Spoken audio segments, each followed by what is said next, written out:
Salut les golfiteurs, on a vu dans l'une des vidéos précédentes les lois mécaniques. Je vous renvoie juste ici si vous l'avez pas vu pour comprendre la suite de la vidéo. Au début de la vidéo, j'ai parlé de contact balle avec le schéma 6 joints. On a pu remarquer du coup qu'une balle touchée dans le talon revient vers la droite et qu'une balle touchée dans la pointe revient vers la gauche. Bon, le schéma est certes un peu exagéré, mais c'est pas très grave. Mais est-ce que vous vous êtes posé la question du pourquoi? Bah non, évidemment, on attend encore que ça soit Bibi qui fasse le taf. Essayons d'y répondre ensemble dans cette vidéo.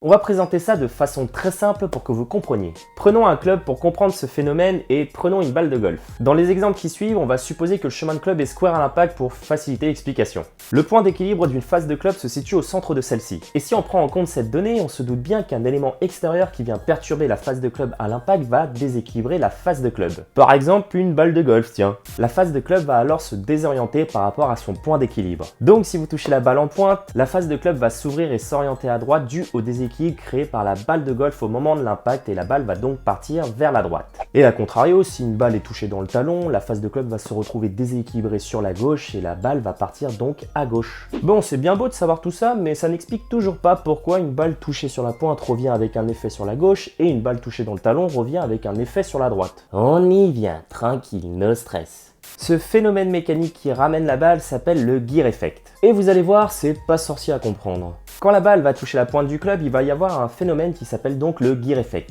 Lorsque la balle rencontre la face sur la pointe au moment de l'impact, il va se produire un effet d'engrenage entre la face et la balle qui va produire un effet inverse par rapport à l'orientation de la face. Quand vous touchez une balle sur la pointe, la face de club va s'orienter à droite dû au point d'équilibre qui se retrouve déséquilibré comme on l'a vu précédemment. Et la balle, lorsqu'elle rentre en contact avec la pointe du club, va subir un effet d'engrenage à l'inverse de l'orientation de celle-ci. C'est ça le gear effect. Et ça explique pourquoi une balle touchée sur la pointe revient vers la gauche. Et c'est le même principe pour une balle touchée dans le talon. La face de club au moment de l'impact va toujours se retrouver désorientée par rapport à son point d'équilibre. L'effet d'engrenage du gear effect étant à l'inverse de la face de club, cette fois-ci la balle va imprimer un effet vers la droite. Ce phénomène de gear effect est présent à moindre mesure sur nos fers par rapport à nos drivers. Mais du coup, pourquoi le gear effect est plus présent sur le driver que sur nos fers? Est-ce que c'est dû à la longueur du club ou à la grosseur de la tête? Eh bien, on va y répondre! Est-ce que vous avez remarqué que la face de votre driver n'est pas totalement plate? Mais est-ce que vous êtes posé la question de pourquoi les fabricants ont incurvé la face du driver? Et oui, elle est légèrement bombée et c'est pas pour rien.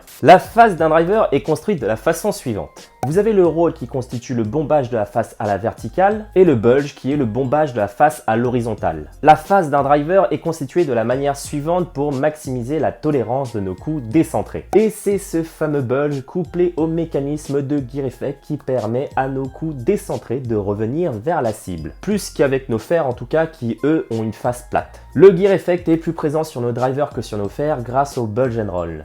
On vient de parler de gear effect horizontal, mais saviez-vous également que le gear effect agit de façon verticale? Bah oui, les effets mécaniques s'appliquent aussi à la verticale, on n'est pas en 2D. Si vous décentrez un coup de drive sur le haut ou sur le bas de la face, sachez que via le roll, une balle tapée en haut de la face provoquera une balle plus haute mais avec moins de spin, et une balle touchée en bas de la face va provoquer une balle basse mais avec énormément de spin. Phew.